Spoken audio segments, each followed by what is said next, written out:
What did Chizzy link us? It's been all over the nightly news. Pretty lame and extreme. Well, it can't be both. 21-year-old oversleeps for jury duty and goes to jail for 10 days. You know what I was thinking about recently is I've heard a rumor that if you don't vote, you're not entered into the jury duty pool. It's not true. Voting is one of the things that enter you into the jury pool, but also I think maybe I think maybe your what's the other one? There's other things. Like you're in it. God damn. Well, I'm not voting either way. Because I've been called for jury duty before. I think taxes are one of the things, like paying county taxes or something like that, get you in there. Because I got called for jury duty when I was like 24 or something like that. Like and I didn't vote when I was 24. You know, maybe even when you file for like that. No, that's federal selective service. But yeah, I've been called in before, and I immediately said they ask you, do you think that you could? I don't remember the phrasing exactly, but it's something like, could you stand in judgment against an individual? Basically, could you? And I just said, nope, no, I don't think I could. I don't, even if he was guilty, I don't think I could stand in judgment against him. I wouldn't want to do that to him. You know, I can't. And they was like, all right, well, you're fucking excused then. We need people who can. And it's that easy. Like people are always like, oh, make up this whole thing about, you know, you think he's guilty or you think he's not guilty, and like make up just say you can't stand in judgment against another person. I always thought like the thing to do was like the bigot angle, where they're like, all right, we're trying an Irish guy for this, and then like the move would be to be like, you know, I think I'm unbiased. The only thing is I fucking hate Irish people. Mix. I fucking hate those gosh darn mix, and then like.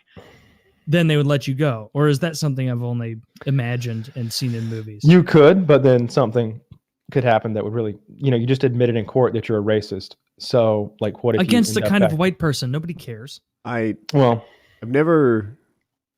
had the worst part of jury duty, which is I sat in a room 2 entire days waiting to see if they needed jurors, and they didn't. Yeah. So there was no anything to get out of. We were just there as a threat in case they couldn't settle or something. Did you find out what the case was about? The Scranton Street. I don't think it was just one. I think we were there like on big jury pool. Yeah, we were the pool that they would bring in and interview if they needed people. Yeah, mine was a rape case. Black guy accused of raping a black girl, and I was ready to be like, he did it. I can tell he did. Look at him. You know, just fucking look at him. My neighbor was in there. It was. What else do I need to say to let me go home?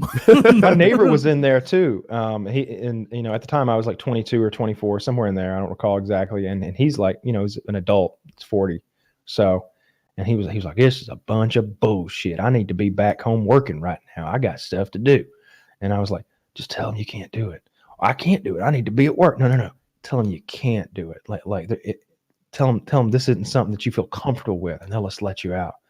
And we both did, and we were outside, and he was like, "Fuck that, he done it."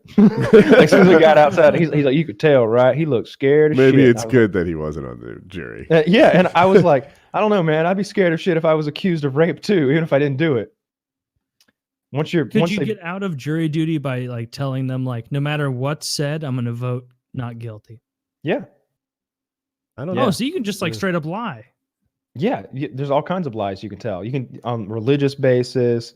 You could just say that you can't do it because of that. You can say that you can admit to that you're bigoted in one way or another, like for or against the defendant in one way or another. You can say that you can imply these things, of course, and just get out. They want good jurors. They want jurors who want to be jurors, who are interested in making $5 a day and spending the next 2 months in a courtroom potentially. They don't want you. I wouldn't want me as a juror for me. I would want me as a juror for me, because after spending some time with those people in there, I came to the conclusion that, like, man, so many of these people need to be let the fuck go. Really? They have learned their lesson. They are ready to go. You almost never heard anybody be like, can't wait to get out. I'm gonna sell some dope and pillage and steal. No, they were like, can't wait to get out. I'm gonna I'm gonna get that forklift job. I'm gonna take care of my family. I'm gonna work hard this time.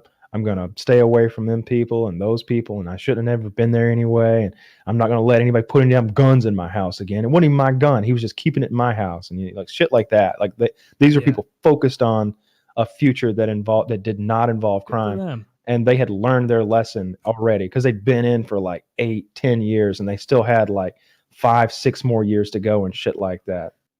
Like, ever see those old photos of like the guardian angels in the New York City subways, and the subways were all like graffitied, and it was genuinely dangerous, especially at nighttime. That was the environment before all that like super criminal law, 3 strikes you're out stuff came in.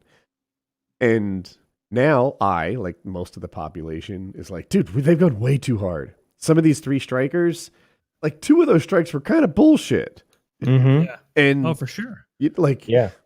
Whatever. Like, he got into a bar fight that he didn't start, and this thing was hardly even a violent offense at all. And but that third one, or maybe the first of the third, was real. And it just, punishments don't fit the crime sometimes. And I wonder, like, I kind of think that we're doing it wrong. I'm on that page, but it's like, if you swing too far, you might get the 1980s again. And I don't know what the answer is. You know what sucks about that is, like, in the late 80s, isn't that when Reagan was like, we don't need these camps for mentally deranged people, we're shutting them all down. He shut down all the mental hospitals, and it's like, all that's going to do is flood prisons with people who and really homeless. Shouldn't be there. And that's pretty fucked. Yeah. Did you see mentally ill people? That's what when Taylor mentioned that, I started thinking if I did. No, I don't think so. There were a lot of sick people. There were a lot of like people who were ill in one way or another with chronic issues. Yeah, the cough guy. There were old people in there, who like could barely get around and had walkers and stuff, and were handicapped. Were they abused or taken not care in the of? game? They were taken care of. There wasn't really a game to speak of. There were people who sort of ran side businesses, but there wasn't like a gang to support them necessarily. There was just. But you mentioned Snow had stood up. I think it was Snow stood up for himself several times. Yeah. Right, but these old guys never had to. Like, they must have viewed Snow. You just gotta. It's just like, if you take, how much issue are you going to take with the smallest bit of disrespect? A guy who's just like joking around with you and like touching you a little bit too much. That's the sort of thing that would set Snow off, ready to fight. Those are the kind of confrontations that he would have. Like, somebody got a little bit too familiar with him, and he felt disrespected at all, or if somebody sat in his seat, or something like that. But like, nobody was like looking for any kind of physical trouble, like openly. Like, nobody's walking around with a chip on their shoulder. TV guys seem to have a chip. He definitely had a chip, and he also didn't like white people, and he didn't like me, and I think he was upset that I had such a little amount of time. And it was a lot of things compounding that guy. That guy just had a bad attitude too. He was always just in a bad mood. It seemed like he'd been in for 14 and he had 2 more, and he looked young. I was like, when did you start? I didn't ask him. I didn't give a fuck. He was I hated him. I hated that guy. He was fuck worst. That guy making you watch the boring ass news about Montgomery. Who fucking cares? I wanted everybody loves Raymond. I want to see what Ray was up to. So why was that guy your nemesis? Everybody would love Raymond. He just wanted all the TVs on the fucking local news. We watched the news. You kind of mentioned that he was grumpy all the time. Like, I imagine there was a unspoken friction that you didn't let on about. Am I off target?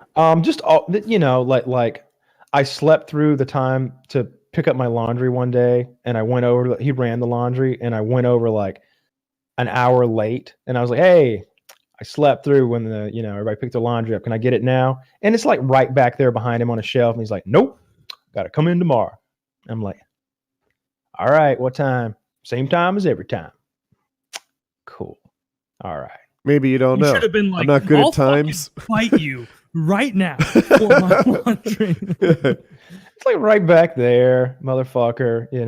Just there were a few other things. Just always, just. He and I did not get along. Always something. Just always some little minor thing. Just having some issue with him. And there's this guy that's fucking with me all the time. Over there. And he's like, Raymond, You don't need to worry about that. I'll take care of any problem you have. Fucking big retard brother. Yeah, I like that show. The overbearing mother, the whole thing. That was good. The overbearing mother part was fun. But then I don't recall what the dad's name was.